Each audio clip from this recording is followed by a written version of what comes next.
वो शादी के बाद हमेशा शिकायत करती थी कि तुम मुझसे बात नहीं करते हो और मुझ पे ध्यान नहीं देते हो।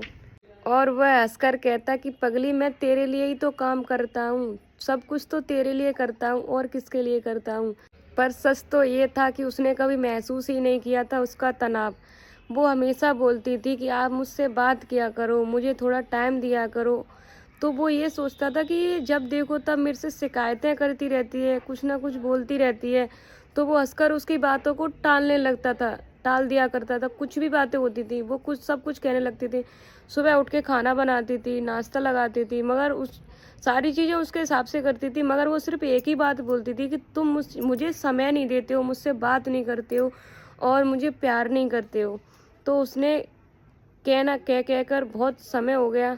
तो एक रात वो रोते रोते सो गई और वो फ़ोन में लगा रहा। तो सुबह उठ के देखा कि ना तो नाश्ते की महक आ रही थी ना खाने की, और वो चुपचाप से उसके पास में ही लेटी हुई थी। तो उसने देखा कि उसके हाथ ठंडे थे और आंख बंद थी। तो डॉक्टर ने जवाब दिया कि ये बहुत तनाव में थी, इसलिए अब ये नहीं रही।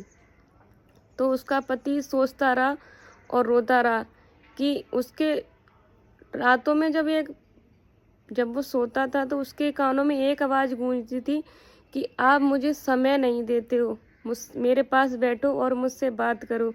तो पति, काश ये बात मेरे एक दिन पहले समझ में आ जाती तो सब कुछ सही होता।